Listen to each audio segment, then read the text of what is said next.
And I'm going to put a great big pinch of this in with the salt. And then rub the salt all through the goose.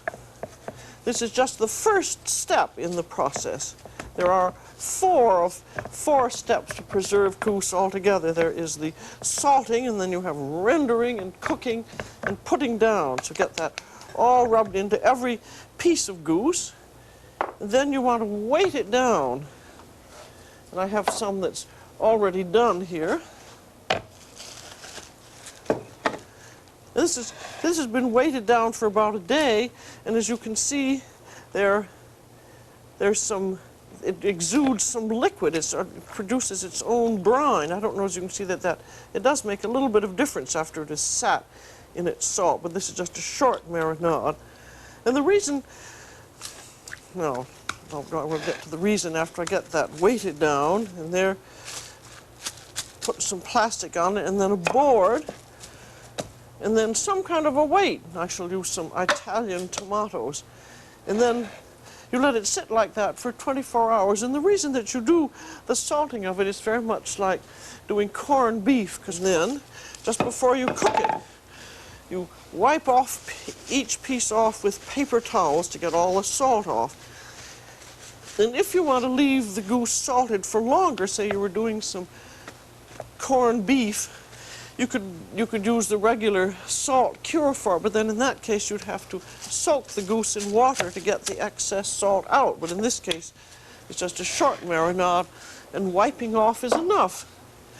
And we're going to use every piece of goose in this.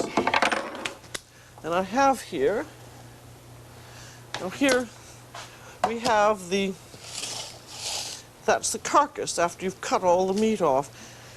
And which I always call our kitchen treasure. And you've got the wings, and you've got the giblets and bits of bones.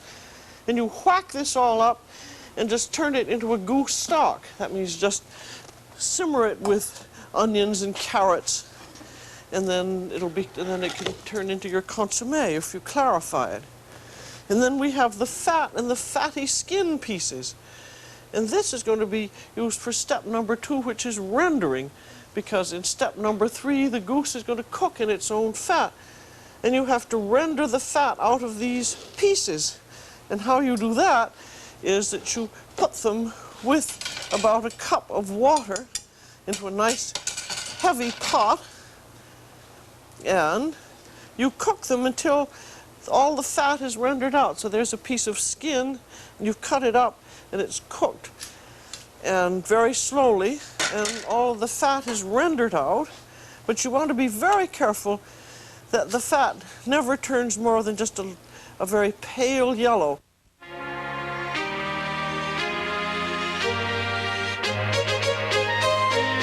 Pepcid AC Acid Controller. You can be heartburn-free with new Pepcid AC.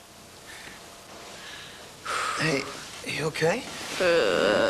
It's 3 o'clock. I can't believe this heartburn. You and your Let's Through John Ash. We just wanted to clear that up. He'll show you the secrets of healthy cooking and be your guide to good nutrition. If your stomach finds inner peace, the rest of your body will follow. Have fun with it. Just try it. Cooking right. Every night at 7:30 on the TV Food Network. Make it your mantra. And then we have step number 3, and you've got all of this fat, then you cook the goose in it. And here I have some in which the goose has been cooking. And again, the fat should never turn more than a very pale yellow. And you want to be sure that the fat covers the goose pieces, and if by any chance you do not have enough goose fat, you use rendered pork fat, which actually is called lard, but it's done in exactly the same way as the fatty goose pieces. This is a very ancient system, the rendering of fat, and so it's a very natural, historic way of cooking things. And this will take about an hour and a half to cook. And be sure also that the temperature never goes beyond about 200 to 205 Fahrenheit, which would be something centigrade, which is 95 to 96 Celsius. And then I want you to see how it is when it's cooked. You notice the fat is not browned, and it's not supposed to. And although it looks as you think, oh my, all that fat, actually you have, because the skin renders its fat out and the goose meat is lean, you actually have less fat than you would ordinarily in a braise or a roast. And there's your meat when it's done. Now this was an 11-pound goose, and for making a cassoulet, because there's going to be other meat in it, you only need about half of it. And supposing you decided, well, I'll keep the other half for 3 or 4 months. You could freeze it, but it loses a lot of its taste if you freeze it.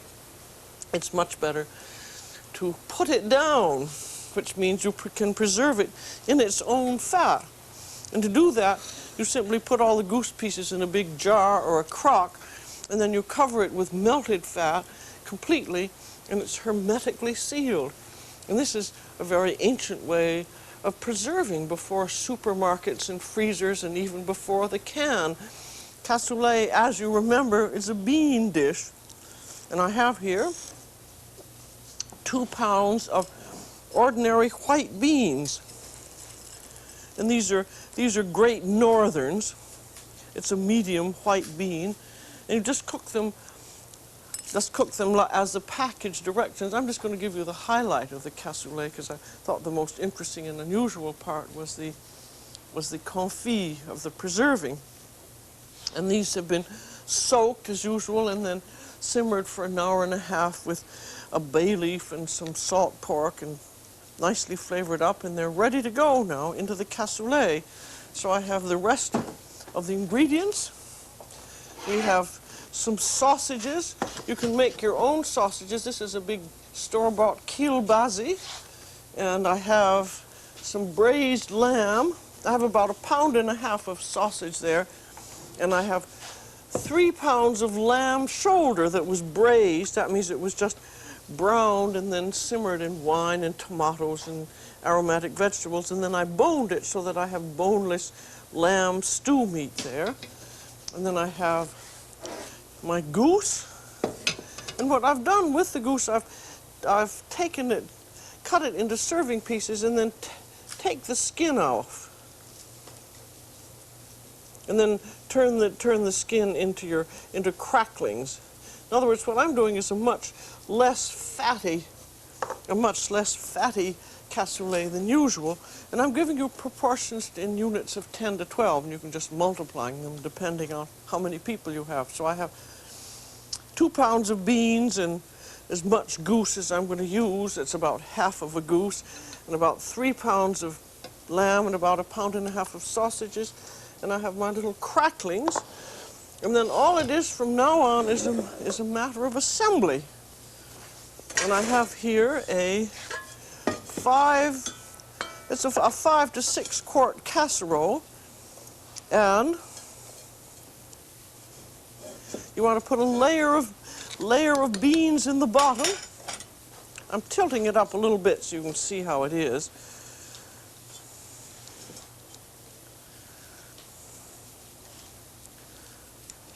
Remember also that this is a dish like this, a bean dish like this, is a kind of a peasant dish, that there aren't any actual rules in it. Of course, when you get to all the food writers and gourmets, they always fancy everything up, so it makes it very complicated. But you use what you have.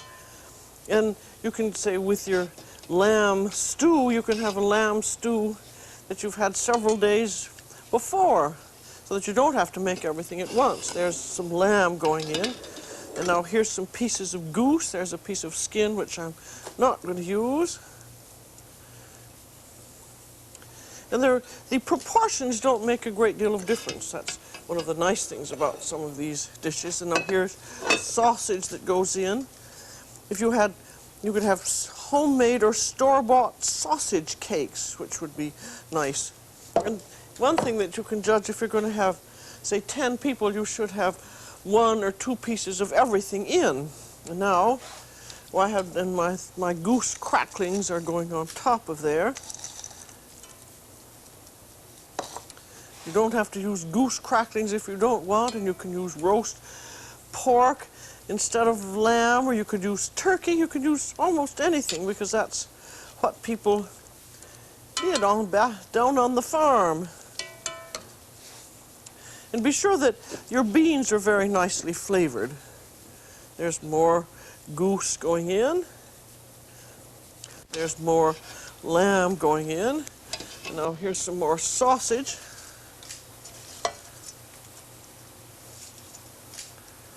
And then we have a final layer of beans. And you can put in more or less meat, I think, depending on how much you want to spend. The main thing is to have the good meat flavor. This is quite a luxurious one because I've got lots of meat in, but if you were not feeling very flush, put in less. In other words, it's up to you as long as you get your flavor.